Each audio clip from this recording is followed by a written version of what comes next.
Let's talk some hoops.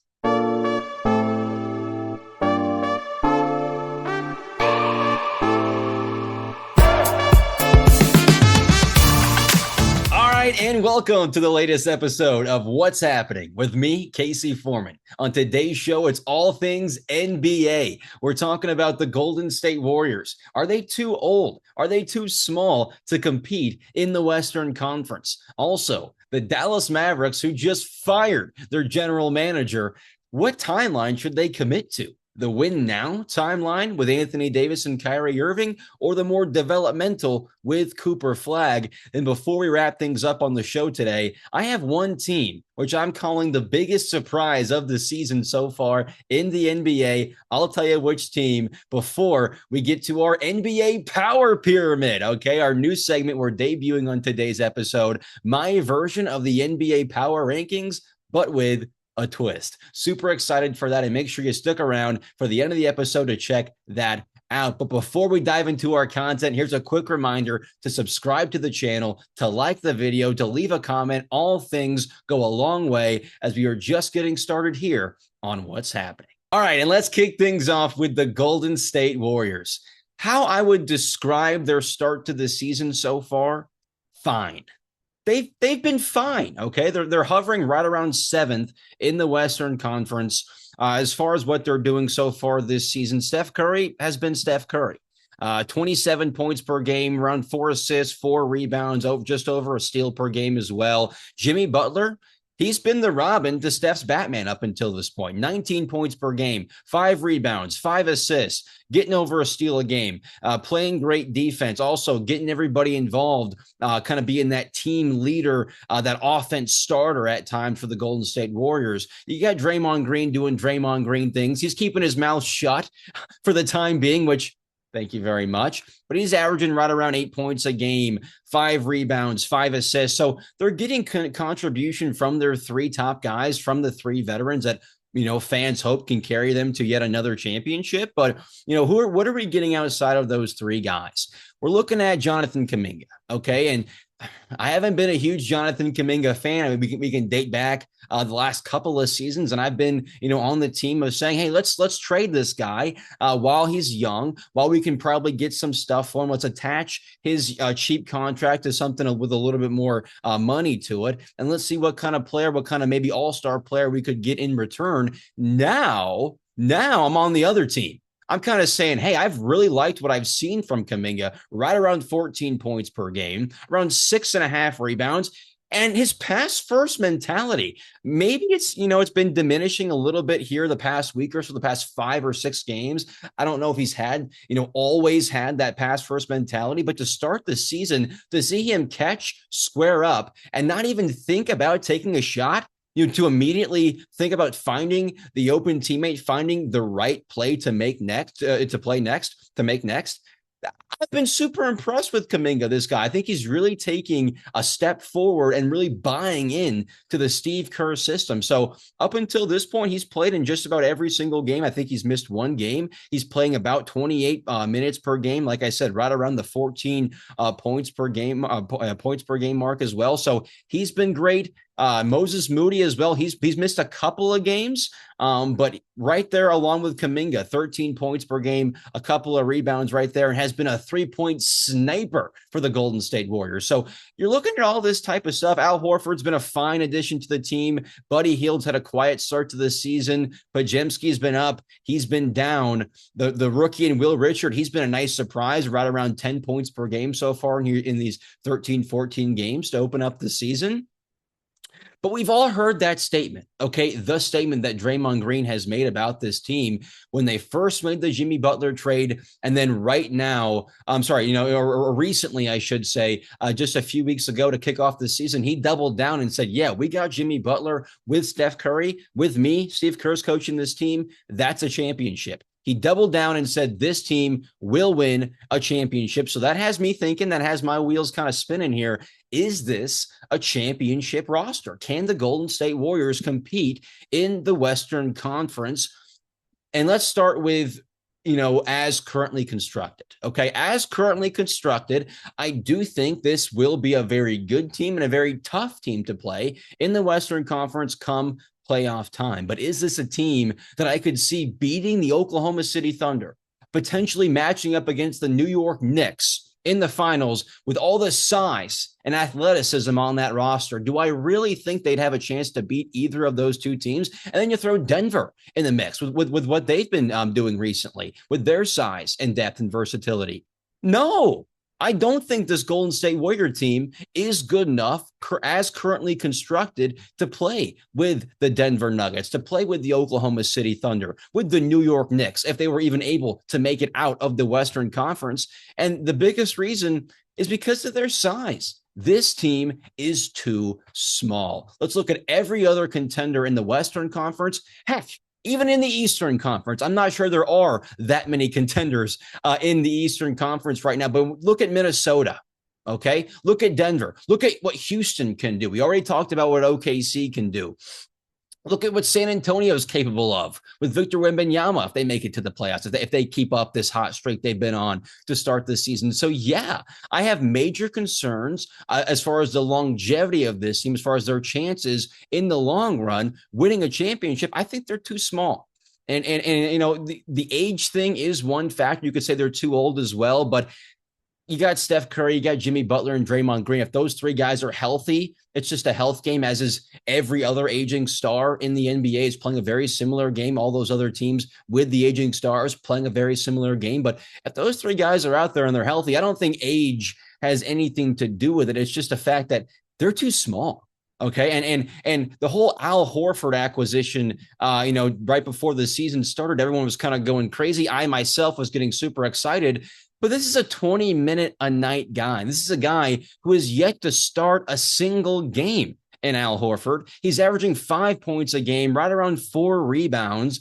And if you told me he wasn't on the team, if you're like, hey, Al, I believe you. Okay. And I've seen every single minute of the Golden State's play up until this point. It's like 20 minutes per game, 5 points, a few rebounds. They were getting more contribution from Kayvon Looney when he was in the lineup, right? So even the last couple of years when Kayvon was on the downturn, right? Was on the downslide. So no, I don't think the Al Horford acquisition is enough. The fact that Quentin Post has started 7 games already for this team makes me think this isn't a serious franchise or a serious championship contender. So if this team wants to get better, wants a real chance at winning it all, okay, actually doing some damage and taking home some hardware, they need a center to win big. And I'm talking about going and getting one. There's not one on this roster that's going to help you win a championship. Okay. It's not Quentin Post. It's not Al Horford, but who could they go get? I'm looking at some of the teams that aren't doing well in the standings. I'm looking at the Brooklyn Nets, who have Nick Claxton on a very, very affordable deal. I'm looking at the Dallas Mavericks, who we'll talk about here in just a moment, sitting at the bottom, towards the bottom of the Western Conference. All the centers on that roster. You mean to tell me they couldn't stand losing a Daniel Gafford? Okay, right? So you got Nick Claxton, Daniel Gafford, both on teams not doing well. And then what's the price on Nikola Vucevic, right? What's the price on Vucevic?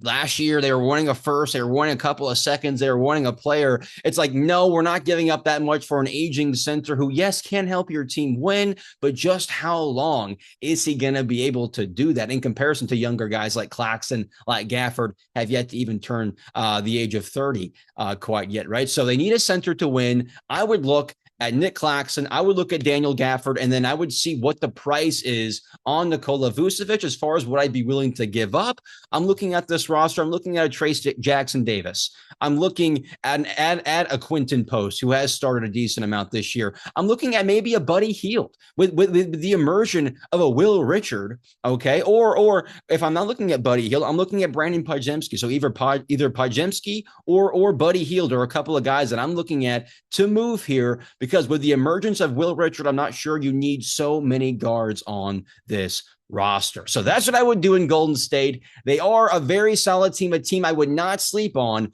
but a contender to win the NBA championship right now, to beat the Oklahoma City Thunder, to beat the New York Knicks if the Knicks can make it there. I just don't see it right now. And the biggest reason, size. You got to get bigger. All right, let's continue on and talk about another team in the Western Conference, and I'm talking about those Dallas Mavericks. We've all heard the chants. Okay, we've all heard those chants, me especially, living in Dallas, going to a couple of different Dallas Mavericks games, seeing the fans holding up the Fire Nico flags and all that. So I've seen it. I've heard it. I've witnessed it firsthand. Okay. But I'm also here to tell you that this Mavericks team is drowning in a loaded Western Conference. Okay. And it's time to commit to a timeline. Is it right now? Okay. 15, 14 games into the season, maybe not. Maybe that decision does come at the trade deadline when we get into February, January, that part of the season. But either way, it's time to start thinking about committing to a timeline. And what timelines am I talking about? There's two different ones in Dallas right now. You go with the win now, Nico Harrison mode, and you're trying to win a championship in the next 2 to 3 years, maybe 4. I don't know if that window is going to be that open for that long. I'm not going to say 5 years, but you try to win with Kyrie Irving, Anthony Davis, and you try to capitalize the amount of talent and veterans on this roster. That's what you do. Or you try to develop Cooper Flagg, Derek Lively, and you see how long it takes to get a real roster built around your new franchise player. Because right now, as currently constructed, this whole 2 timeline thing that we saw the Golden State Warriors try to do ultimately had no success. Okay, yes, I did win the championship, but that was before the full 2 timeline. It was after the championship in 2022 where they said, yeah, we could opt to win more and, get another star, or we could develop our younger talent. They developed the younger talent and have not won since. Have not been back in the Western Conference Finals or the NBA Finals since. So we know that approach is not essentially one that teams want to take. You don't want to take that route for the Dallas Mavericks. So it's one or it's the other, Kyrie and Anthony Davis, or it's Cooper Flagg. And after firing Nico Harrison, I'm here to say everything is on the table now. Everything's on the table. I've heard Mark Cuban is brought back to the situation to try and amend things, to try to put things where they should be, put things back to place, for the Dallas Mavericks franchise, a franchise that was just in the NBA Finals a couple of years ago, now have come so far to be, They moved off the current MVP of the league and Luka Doncic. They are currently sitting at the bottom of the Western Conference, a complete 180 in comparison to where I would have said they would have been after seeing them in the NBA Finals, right? Losing to the Boston Celtics. But it's going to be hard. Okay, let's talk about both things and both realistic opportunities. It's going to be hard to move both Kyrie and Anthony Davis because of their salaries alone. Anthony Davis is owed $54 million this season. Okay, and he's on contract for the next several years. Same thing with Kyrie Irving. He's not up there at $54 million, a very doable number, a very realistic number for Kyrie at $36 million per year. But again, an aging star coming off an ACL tear, known for injuries. AD, Kyrie, both combining then for right around $90 million of your cap hit.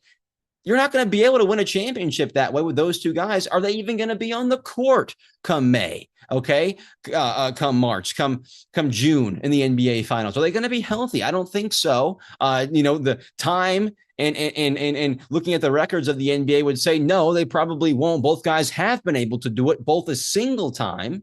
But besides that, nothing but inconsistency and injuries come playoff time.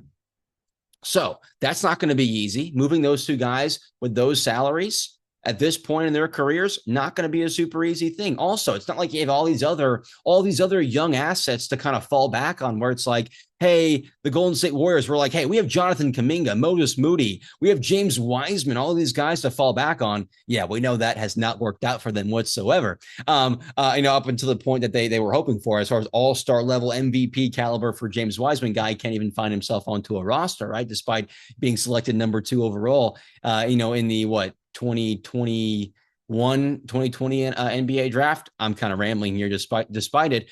They don't have a bunch of young guys on this roster. Okay, it's an older roster. You got Klay Thompson, D'Angelo Russell, Dante Exum as far as rotational guys. Yes, you have Max Christie, Jaden Hardy, but how big of fans really are you? And yes, Derek Lively right there in Dallas. I think Lively, you want to keep him, okay? But again, he's on the same timeline as Cooper Flagg. So if you're keeping Cooper Flagg, you're keeping Derek Lively. If you're moving off of Cooper Flagg, I think you also move off of Derek Lively. See how much you can get, because he is one of your best young assets right now. As far as what you could get the most out of in return, I think you could get an aging star or so for a Derek Lively if you attach some salary alongside with it, right? So Lively, a great young asset, but you want to keep him if you're keeping Cooper. So you're kind of playing that back and forth. Like, we don't have all these young, all these young assets. We have a couple of them. So if we do want to go forward with them, we do have a rough kind of foundation we can move forward with.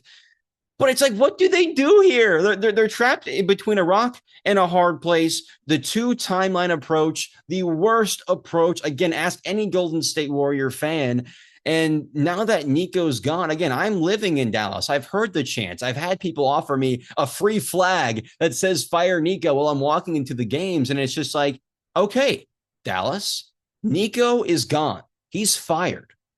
Now what? Now, what are you going to do to get this roster right, to get this team back to championship status, to contender status? Because right now, with Anthony Davis playing, 5 games so far this year, not a single game from Kyrie because of that ACL tear. You got Klay Thompson averaging a career low in points.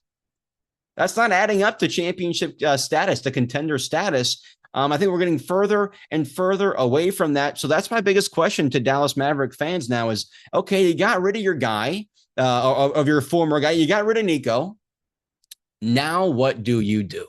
Okay, I just want to ponder that. I just want to throw that out there for all my Dallas Maverick fans. And before we get to our final segment of the day, our NBA Power Pyramid, my version of the NBA Power Rankings with a slight twist going along with it, which I'm super excited for. Make sure you stick around for our final segment.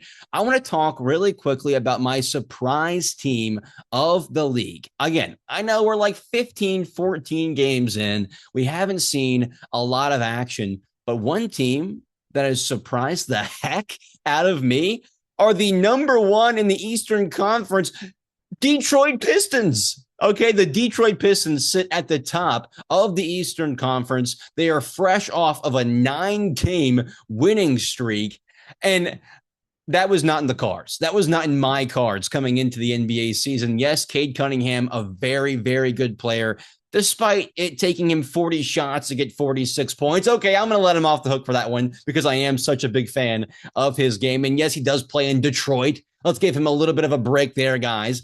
But he's been great so far this season. 27 points per game, just under 10 assists, 5 rebounds. He's been at an MVP caliber, right? If the Pistons continue to play at this rate, they won't. But if they continue to be a top team in the Eastern Conference and Cade Cunningham's numbers look like that, watch out for Cade to be taking home some hardware and for the Pistons to be a top seed in that Eastern Conference, right? So they've been a big surprise so far this year. Really enjoyed what I've seen out of Detroit. Have I sat down and watched any of their games? No, but I've watched the highlights. I'm looking at their stats. You got Jalen Duren giving you 19 points and 12 rebounds. Amen Thompson. Not Amen Thompson. Asar Thompson, the twin brother, right around 14 points per game, 3 assists, 6 rebounds, giving you almost 2 steals and a block as well. Tobias Harris, the veteran, giving you 14 points. Duncan Robinson, he's in Detroit now. He's putting up 12 points per game. You got Isaiah Stewart with 11 and 7.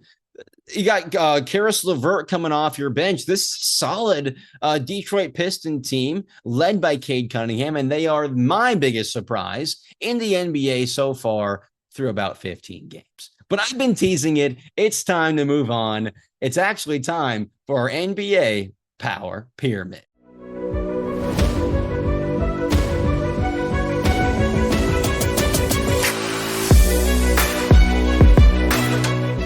All right. right, it's time for our NBA Power Pyramid. Like I said, my twist on the NBA Power Rankings. And this right here is what it's going to look like. And we're going to have 4 different categories here, starting with our rebuilders, teams that have no chance and quite frankly should be taking the Dallas Mavericks approach, or one of the 2 approaches that they can take. And hey, let's rebuild this roster from the ground up. No chance whatsoever. Then we have our pretenders, the teams where fans might actually think they have a chance. Maybe they just made a big trade. Maybe they have a big developing star who's bound to take a big step this season. Whatever the case is, their team's fan bases might be high on them, but I am not. Those are our pretenders. And then our contenders, pretty self-explanatory. The teams I think could have what it takes to either win in their own conference or to win big. Okay, I'm talking NBA Finals big. And then our final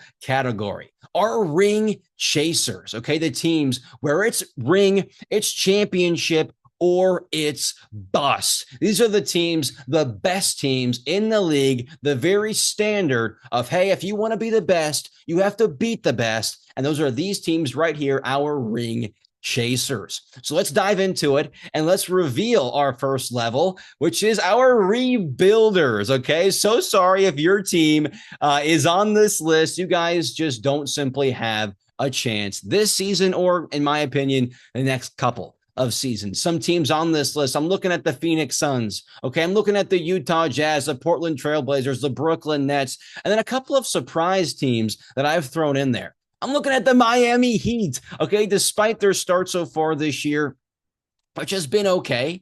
Okay, hasn't been terrible. Hasn't been great as far as scoring goes. They've actually been pretty impressive scoring the ball. They're leading the team in leading the league.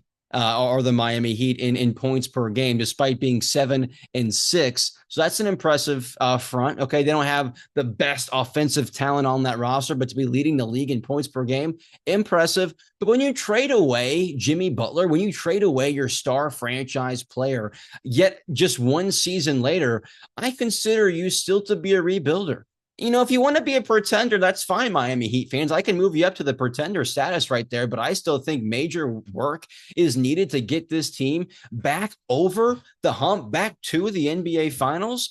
And this current construction of Tyler Hero, Bam Adebayo, Andrew Wiggins, Norman Powell, I don't think they have what it takes. And I think it's about time fans and that organization, that front office, looks at itself in the mirror and says, it's time for us to make some real changes going forward if we want to be a contender, because in my eyes, they are far from it. Another team in my eyes, far from winning it all. I am looking at the Philadelphia 76ers. Casey, I know people are probably saying, Casey, they have Joel Embiid. They have Tyrese Maxey. They have maybe the best young rookie in the NBA today in VJ Edgecombe. How are they rebuilding? Okay, how is this team not one of the, considered one of the best teams in the Eastern Conference? I'll tell you why. Because Joel Embiid is still their best player. And as long as that's going to happen, as long as that's the case, I can't take your team seriously. And quite frankly, I think it's time for a rebuild. I think it's time you trade Joel Embiid. I think it's time you focus on the young talent that you just drafted and rebuild this roster. How do you do that? You trade your big star, the MVP on the team, and that would be a rebuild. So I consider the 76ers in that rebuild status. You could put them in the pretenders again, but I think it's time for a rebuild in Philadelphia. Let's continue on and talk about our pretenders here, the next stage of our NBA Power Pyramid.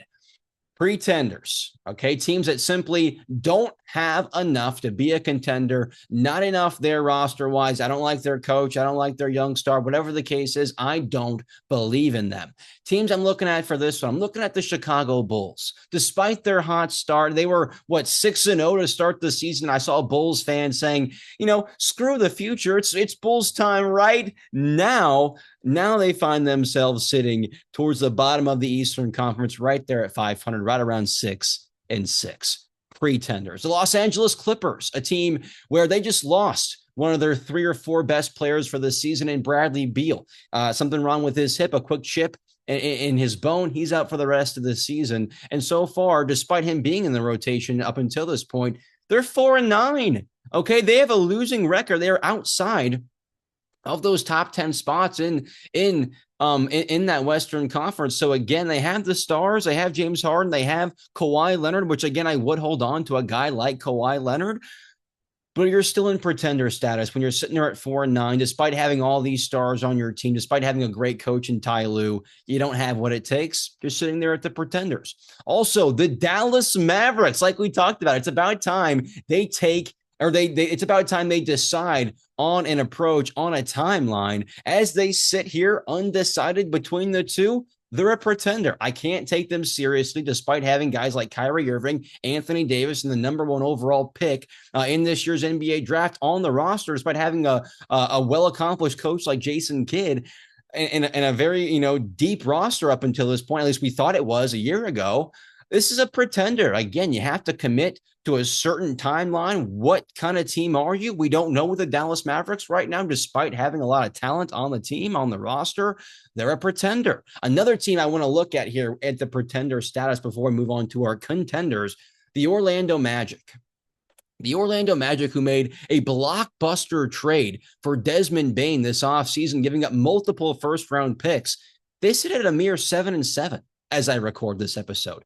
9th in the Eastern Conference, and it's been an uninspiring start for Bane, only 16 points per game, and you need more contribution from a guy you gave up that much draft capital for. And then I'm also looking right at their best player, their star pupil in Paolo Banchero, 21 points per game.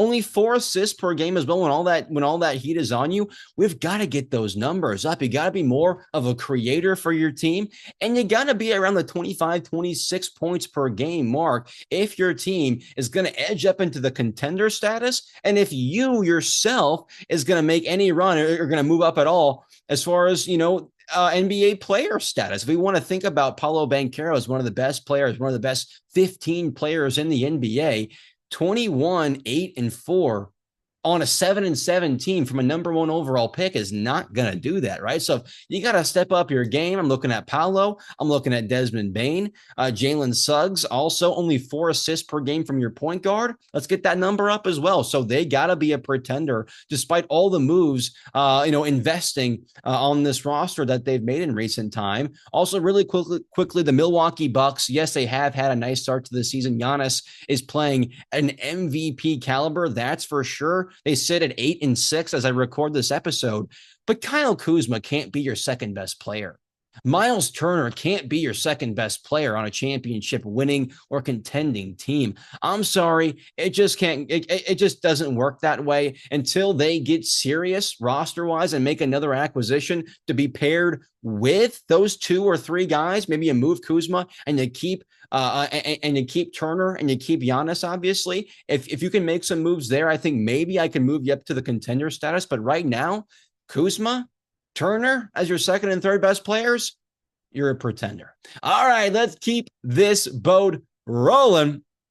And let's get to our contenders, the teams that right now at this current spot, I think have a chance to win their current conference and potentially win it all, win the NBA Finals this year. Our contenders, looking right up there at the top to kick things off, are the New York Knicks. No, they are not at the very top of the Eastern Conference standings, but in my eyes, they are the best team in the Eastern Conference, combining Cat with Jalen Brunson, with Bridges, with OG, with the depth they have put on this bench now, with the coaching of Mike Breen, which I'm huge on. Like he's the guy. He's the guy. So you got the coach, you got the star players, you got the depth. I'm all in on this New York Knicks squad. They are right there at the top of our contenders, and right there beneath them, we have our Cleveland Cavaliers, who have been right there for years now, for a handful of years, right there. And I do think this team is good enough. If all the chips fall perfectly, things have to be perfect for this team, but it's a very talented roster. I like their lineup. I love their star player in Donovan Mitchell. I do think the Cavs are contenders, obviously with a guy like Nikola Jokic, which everyone believes is the best player on earth. I'm moving now quickly to the Denver Nuggets. You have got to think about the Denver Nuggets, to be in that contender status. next to no one can guard this guy. It is a championship level roster. I love the addition of Cam Johnson. Denver Nuggets right back at it. Then you have the Houston Rockets, the big trade for Kevin Durant. They've been great. He's fit seamlessly on this roster. He's sitting there like, hey, I don't have to score 30 points per game, 28 points per game for my team to compete. And we're solid on the defensive side of the ball. And we have young talent where I don't have to do everything. Yeah, this Rocket team is legitimate. Then towards the bottom, in my eyes, of our contender status, like I talked about to kick the show off, Golden State, when you have Steph Curry, Draymond Green, and Jimmy Butler on the roster with Steve Kerr coaching, you would like to think if one thing, if everything goes perfectly for this team, they could be in the Western Conference Finals. Okay. And I think that is a contender in the Western Conference. Again, some things have to be done. Some trades have to be made in order for them to get up to that ring chaser status, for them to be, to be on that top line of our contender segment, or of our contender line that we're on right now. They got to make a trade. They got to get a whole lot bigger and better at the center position. I'm also looking at the Minnesota Timberwolves, which, again, a team that's been right there the past couple of seasons. Love their star player, love their depth, love their size, but can they get it done? And then the team in the Los Angeles Lakers, who has the MVP, okay, playing at the highest level, higher than anyone else in the NBA right now, in Luka Doncic, and a roster very well put together towards the top of the Western Conference. And we haven't even seen LeBron James step foot on the floor, on the court, yet dribble a single time this season, right? So that has to have Laker fans' hopes extremely high, and that's ultimately the biggest reason why I have them in that contender status. So looking at everything, you're like, okay, those are our contenders. Those are our pretenders. Those are the rebuilding teams in the league, at least to Casey's standards. I want to know what you guys think about my rebuilding teams I think should be rebuilding at the very least. One team left. There's only one team left to talk about. The team that scares the living hell out of me, the team that is set to go back-to-back, a team that could break the Golden State Warriors 73-win record this year, the Oklahoma City Thunder. This team is so damn good. They've only lost a single game this season. Defensively, they're fantastic. Offensively, they're perfect. There's so much depth all over this thing. No matter who they're playing, it seems like they're making the right decision. They're all playing on this sort of hive mind as to where move the ball, find the right shot, pass it down low, get back on defense, etc., right? So this team is clicking. It's moving. They're all on the same page. And up until this point, they are by far and away the best team in the NBA, and the only team in my eyes that should be on that ring chase, on that ring chaser status, as to where nothing else matters. Sure, you could talk about the Golden State Warriors, you could talk about the Denver Nuggets, as to where if they just go to the Western Conference Finals or just go to the NBA Finals, obviously that is all that matters for these teams, but that's not the expectation, right? The expectation isn't, it's finals or bust. For this Warrior team, they are so good, or this Rocket team, or this Nugget team, or this Timberwolf team, or even this New York Knicks team. They're borderline because they have a new coach this season, because they are just the New York Knicks.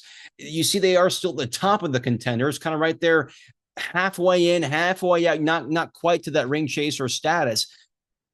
But the Oklahoma City Thunder have that expectation as to where we all expect them to win the championship this season. And anything short, especially anything short of a finals appearance, would be a catastrophic failure for this team, for this franchise, despite just winning, their only championship in franchise history. If they don't do that again this season, it's a huge failure. And they're the only team on that level right now in the NBA. So they're at the very top. There are only ring chasers right now, but the New York Knicks right there behind them, they could catch them. The contender status, we could see the Golden State Warriors slipping down to pretenders. We could see teams like, I don't know, are we going to see the Spurs continue on this run? Are we going to boost them up to contenders? I don't think so.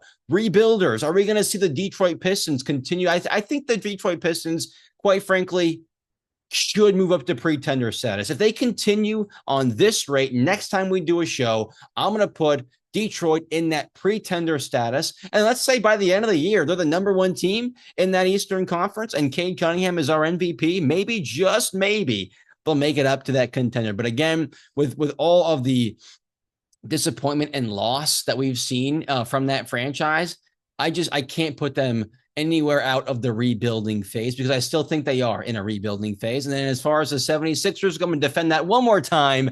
I think it's time they fully commit to the rebuild. I wouldn't even consider them pretenders, because in my eyes, they don't come even close to competing in the Eastern Conference and really being a legitimate team that you think about that keeps you up at night, right? So that's the NBA Power Pyramid, the first ever edition of the NBA Power Pyramid, I might add. So get down there in the comment section. Tell me where I went right, where I went wrong. I know it's going to be tough. That latter one right there, going to be tough. You're looking at this thing right now, you're probably like, damn, that's perfect. That's perfect. I don't think there's any team I would move. Okay, maybe Detroit Piston fans, maybe 76ers fans, maybe a couple other team out there. They might have something to say with it.